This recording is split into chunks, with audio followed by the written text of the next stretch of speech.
Galaxy 1 sucks, Galaxy 2 rules. Fight me. Okay, not really, but there's a lot you can learn about a person by asking them what's better, Galaxy 1 or 2, like if they have good taste. Do you want a more atmospheric, cinematic, cosmic adventure? Or dinosaur and big purple guy? Which way, Western man? Back in 2020, I was a little salty about Galaxy 2 not making the cut for the 3D All-Stars collection. 5 years later, a blindfolded Miyamoto throws darts at Mario's back catalogue and declares, "Sell them these ones again." At long last, Mario Galaxy 2 on Switch. All I had to do was buy Mario Galaxy for the third time. There was a bit of a paradigm shift in Mario's level design between Sunshine and Galaxy, moving from larger, mini sandbox style levels encouraging experimentation and exploration, pivoting to more linear yet diverse platforming challenges focusing on particular mechanics, power-ups, gravity, motion control based challenges. Galaxy did feature some more open levels like the Honey Hive and Beach Bowl galaxies, and they were pretty good. But I always find that those tight, mind-bending platforming set pieces are when Mario Galaxy is at its best. Galaxy 2 takes those set pieces and just ups the ante with some of the best levels and platforming in Mario's history.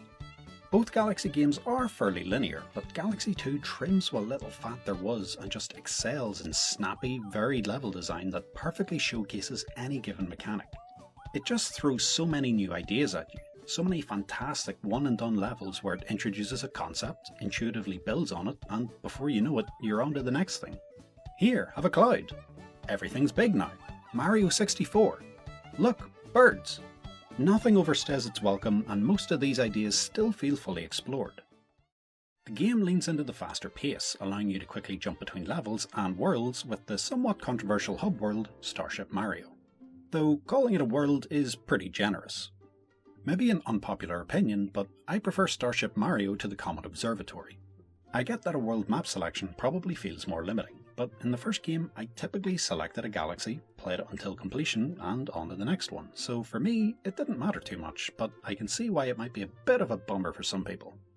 The Comet Observatory is cool, great music, vibes are off the charts, and fun to explore, for a little while anyway. I just think it feels a bit empty. Starship Mario is tiny, but cramming everything into one space I think makes it feel a bit more lively. Anything you want to do is right there. NPC characters, messing around with power-ups, Rosalina's storybook, you can run round, do what you need, and bam, right back into the action with minimal downtime. And do I even need to say, it's a spaceship in the shape of Mario's face. Oh, spaceship. Okay, yeah, I just got it. Prankster comets make their return, but they only appear when you collect the corresponding comet medal within the level. So being able to collect all the stars, grab the comet medal, then the Prankster Comet star felt a lot snappier to finish a level before moving on. I couldn't really figure out the rhyme or reason for Prankster comets appearing in Galaxy 1. They just kinda showed up, and running back to previous domes in the observatory, while a minor inconvenience, does feel a bit unnecessary after playing Galaxy 2. As does the Luma who can shoo away Prankster comets from certain galaxies. I always just found it a bit convoluted, so Galaxy 2's simplicity in this regard was much appreciated. I just wish that comet medals were a bit harder to get at times. You'd usually pick them up with fairly minimal effort the first time round. Galaxy 2, like the first one, is on the easier side for most of the game, but I really quite liked the steeper difficulty curve later on. Some of the special world levels and a few Prankster comets later in the game range anywhere from, oh, this is a bit tricky, all the way to... Galaxy 2 shakes up the power-ups on offer. Cloud Mario is probably the strongest addition, positioning temporary platforms beneath you, and the Bowser Jr. boss fight centered around it is one of my favourites in the game. Rock Mario is solid, pretty satisfying for taking out enemies as well as the obstacle course minigames. The drill power-up feels a bit basic at first, zipping from one end of some soft terrain to the other, but some levels are crafted around it so well, and when combined with changing gravity, it's really great. Some power-ups return from the first game too. Bee, Boo, Spring Mushrooms, and the Fire Flower. I was a bit disappointed that Ice Mario was left on the cutting room floor, but the new additions more than make up for it. I was never a huge fan of Spring Mario, but it's only in like one level that I can remember, which was just about the right amount for me. Those aren't the only power-ups on offer though. Yoshi gets an assortment of stuff to eat for an ability too. Dash Pepper for a burst of speed, allowing him to run up walls and on water. blimp fruit to carry Mario while floating up for a short time, and the bulb berry for illuminating Yoshi to reveal invisible platforms. Yoshi's Galaxy debut feels right at home within the level design, not only for aiding enemies, flutter jumps, or redirecting projectiles. Towards the end of the game, utilising Yoshi can add another element for certain platforming challenges. Using momentum by swinging from his tongue, or getting extra height from a mid-air dismount to reach tricky green stars. Oh yeah, green stars. After getting 120 stars, 120 more green stars appear across all the levels, leading you to go back through and find where they're hidden. Some are in pretty conspicuous locations and you can grab them no problem. Others definitely left me scratching my head for a while, and a few, I'm not ashamed to say, I had to look up a guide. Okay, maybe I'm a little ashamed to say it. Once you grind out all the green stars, you unlock the Grandmaster Galaxy, where all the skills you've honed collecting the last 240 stars are put to the test. Then do it all again in the Perfect Run Prankster Comet, where all the skills you've honed collecting the last 241 stars are put to the test. 1 HP and no checkpoints. As far as Mario games go, this is hard as nails. 1 part fun to 7 parts infuriating. It took me 63 attempts to finally get it. Finding 120 green stars to unlock this was kind of a slog though. It is fun, don't get me wrong, but maybe not worth it unless you really want the challenge. I wouldn't consider it to be essential to the game by any means. I didn't bother with the green stars when I first played the game, but it was satisfying to finally 100% one of my favourite Mario games. As far as post-game content goes, it's absolutely a step up from Galaxy 1, where you have to get all the same 120 stars again as Luigi to go for full completion. Galaxy 2 allowing you to play as Luigi on certain levels through the game and then switching between Mario and Luigi at will after you first beat the game was a welcome change. I'd argue Galaxy 2 boss fights are an improvement over the first game too. Bowser boss battles, like the first one, are a bit formulaic but fun nonetheless. But I really love Bowser Jr.'s assortment of contraptions and the individual Galaxy bosses like Prince Picante and Gobblegut. And I'd say Galaxy 2 kinda wins by default here by including a gauntlet run of Galaxy 1 bosses, which was great to see. Being another Galaxy Switch port, some of the same issues from 3D All-Stars still pop up. One of the more common complaints being the use of gyro for the on-screen pointer used for collecting star bits and controlling Yoshi's tongue. Without a sensor bar and IR pointer present in the originals, you'll be resetting the pointer a lot. I didn't really mind this though. I mean, most of the time I wasn't even pointing at the screen itself. After a while it kind of became second nature just to hit the R button when necessary, and it didn't really impact my experience in any meaningful way. I mean, it's not ideal, but probably the most elegant solution possible for the hardware. Short of bundling the game with a sensor bar and using an upside down Joy-Con for the IR camera, I don't really know what the devs would be expected to do. Nintendo were so kind as to fix another issue I had from 5 years ago. You can now use the gyro aiming in handheld mode. Galaxy 1 and 3D All-Stars forced you to use the touchscreen. Moving your hands between the screen and the Joy-Cons just felt so awkward and unintuitive.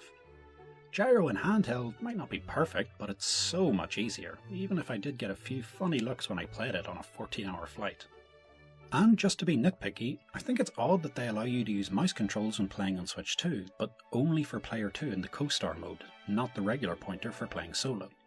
I mean, I was kinda set in my ways and I can't really imagine using it myself, but I'm sure there's someone out there who wants this, and more options for controls is always a good thing. An annoying little quirk from the original that popped up from time to time was Mario getting stuck running in circles when holding one direction going around a planet, meaning you have to stop any stick inputs and move again. It happened more than I would have liked, and it was a bit frustrating, especially in busy sections with enemies around.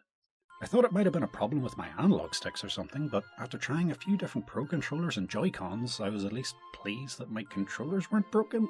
That's something, I guess. The game looks fantastic. Unlike the 3D All-Stars release, which used the original assets, Galaxy 1 and 2 have reworked higher resolution textures. You get the occasional low poly count toad or whatever that looks a bit jarring, but overall the art style holds up really well, and the new textures add nicely to the visual fidelity. Playing the game on Switch 1 is more than serviceable, with a really solid 1080p 60fps experience. I mean, I'm not Digital Foundry or anything, but playing in docked and in handheld, it looked and felt great. While not a full Switch 2 paid upgrade pack, thank God, playing on the newer hardware for the performance boost is definitely the way to go if you have the option. It really feels like the definitive way to experience Galaxy 1 and 2. Galaxy 2 especially, having been skipped for 3D All-Stars, going from 480p on the Wii to Switch 2's 4K 60 on an OLED panel especially, it just looks absolutely beautiful. Almost as beautiful as the soundtrack. It's as gorgeous as ever, and adding a music player to the start screen for both games is a nice touch. I'm just surprised that they didn't redub Charles Martinez's lines with Chris Pratt. Man, I spent hours of my life stomping Koopas. Galaxy 2 is amazing, and in my opinion is the better game. But in Galaxy 1's defense, it's hard to recapture that awe-inspiring feeling. I'd mentioned before that having never owned a GameCube or played through Sunshine until 3D All-Stars, that my 3D Mario experience going from this to this was pretty mind-blowing back in 2007. I love Tears of the Kingdom. I think it's a better game than Breath of the Wild. It took this new, exciting Zelda formula and developed it further, added great, fresh new mechanics. But that feeling that you got when Link was running up the hill on the Great Plateau, overlooking Hyrule, the music swells and you just know this is something really special. It's one of those big moments that can't really be captured again the second time around. I find it's the same with Mario Galaxy. It really felt like breaking new ground. Your first time running and jumping around a spherical planet, going in a launch star and zipping across the cosmos. I mean, space, the final frontier. Sending Mario there a second time kinda lacks the same impact to boldly go where he went 3 years ago. Galaxy 1 is like Neil Armstrong, and Galaxy 2's that other guy, what's his face? As great as these two games are, the price tag is still a little steep for a 15 and 17-year-old game, even with the new coat of paint. Yeah, I mean, I could have bought Galaxy 2 from the eShop for less, but as the console landscape gets increasingly more digital focused with game key cards and digital-only console variants, I just like to buy physical while I still can. Plus, how else are people gonna know I play Nintendo games?